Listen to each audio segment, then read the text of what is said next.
President Trump's stance towards Iran, and more. I'm glad to be joined by former Obama administration official Roger Fisk and geopolitical strategic expert William Ogborn. Thanks for coming on the show to both of you. Roger, I want to start with you. 40 years after, would I be correct in saying that for Washington, the ousting of the Shah is a geopolitical wound that really hasn't healed? Well, that's partly correct. It's partly not. We need to remember the American fingerprints are all over the original installation of the Shah. That gets back to the 40s and 50s and 60s when we were helping to install and helping to remove leaders all over the country. One of the things that's really interesting about the discussion around Iran is that it shines a light on, I think, the fundamental flaw in the Trump worldview. He every day and in so many issues tries to portray America as having been the doormat for the world for the last 50 or 60 or 70 years, when in fact the post-World War II environment has been largely driven by the United States.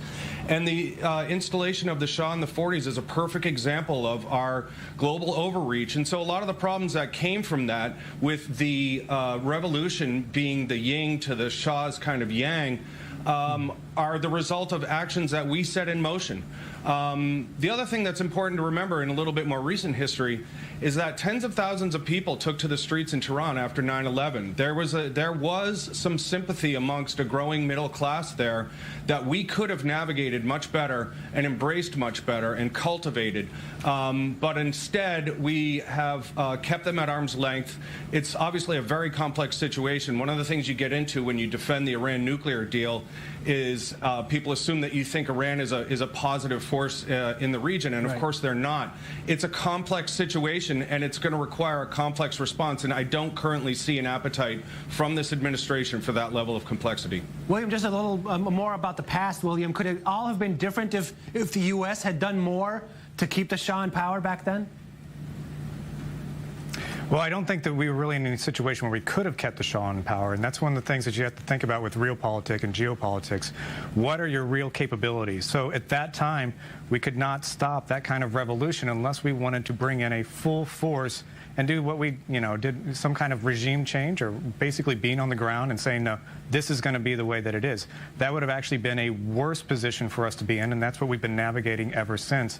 We've seen the mistakes in Iraq and Afghanistan. We're seeing how we're trying to deal with Venezuela currently, and it's about how do we do things to help the people navigate their own self-determination, as opposed to enforcing these things on them and enforcing, this is America, we are your liberator, you're going to do what we want you to do. And we've had that image problem the entire time since. And moving away from that, moving towards, how are we going to be your partner? How can we help you do this? For the Iranian people right now, they have a choice to find somebody else to be their leader. But if they're leaderless, we can't say, here's who you should get behind. We can't do anything to overthrow the imams and mullahs right now. So we have to just bide our time, and that's what we're doing right now. We're trying to bide our time without having any kinetic activity in Iran, that would be a mistake, and every single administration I've worked with has been very explicit of that. They might have a lot of rhetoric against Iran, but they've said, we do not want to go into Iran. We do not want to face this kind of war. It would be a disaster for everyone. Roger, I want to ask you about that and about what the person on the street feels and when it comes to these sanctions, because Jason Rezaian, the Washington Post reporter whom Iran detained for 544 days, he doesn't applaud the White House's campaign against Tehran, saying, quote, the sanctions and screeds emanating from Washington, usually as uninformed as they are disingenuous, only compound the challenges ordinary Iranians face. So could it be that the White House is actually making things worse? I think the best friend that we could possibly have in almost every situation, diplomatic or political situation around the globe, in any country, is a growing, prospering middle class. As people get access to information, technology, they're able to take command of their own lives, they're able to understand their country, their situation, their role, their aspirations, their capacities better. That automatic, or almost axiomatically, puts them on a path towards the Western liberal experiment.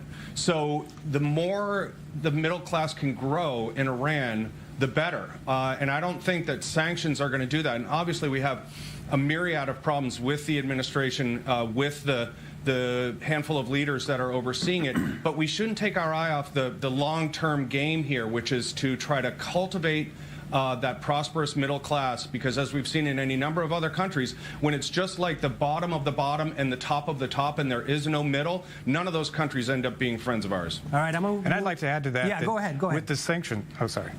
Go ahead. I was going to say that with the sanctions, it's showing the corruption that's going on in Iran, because more and more of that money is staying with the top, the kleptocrats there, and it's not filtering down to the people. Khomeini came to power promising basically a communist-style government of everybody having the needs that they want and having their needs taken care of.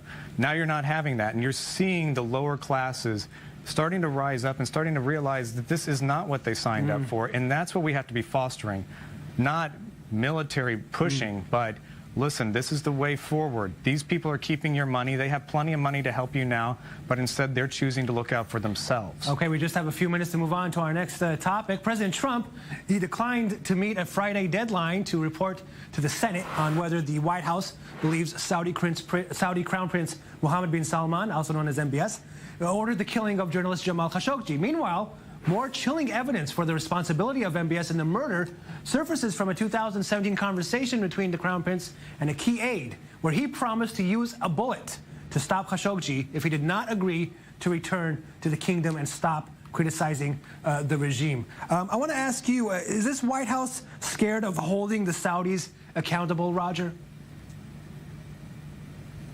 Clearly. I think that's manifestly true.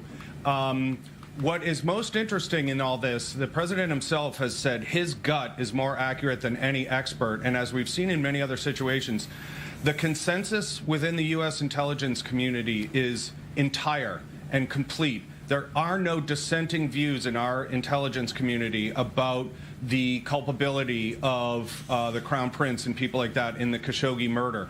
However, the president, who gets up every day and constructs a very cartoonish unreality around himself every single day. This is the same man that says he won New Hampshire, for example, which he did not. The same man who says he won the women's vote, for example, which he did not. The same man who says U.S. Steel is building 6 new plants in the United States, which they are not. And so anyone that punctures that cartoonish unreality is automatically stiff-armed and marginalized by this president. There's no doubt in our intelligence community about the responsibility here. And the fact that the president is able to push that aside because he has this genetic affection for extremely wealthy thugs and dictators around the world is tremendously frustrating, because once again, he's showing his genetic hostility to the Western democratic experiment. William, just a quick answer. We have a minute left. I'd like to say that, is what happens here is this is the reality of the ground versus what we would like it to be. Every administration would be stuck with the Crown Prince because he is our man in Riyadh, and we have to have some kind of support, or else we're throwing over yet another ally. This is a man that is trying to make reforms, and although I do agree that the intel agency has said this is the man that killed him, we are stuck in that between a rock and a hard place where we have to go with the person that's helping us get our reforms instituted and helping us in the region against Iran and against other adversaries. And so we're stuck using him, and we will continue to use him as long as we can, just the way he uses us. Okay, Roger, William, thank you very much for your insights on this. Thank you for coming on the Spin. It's good to see you. Thank you.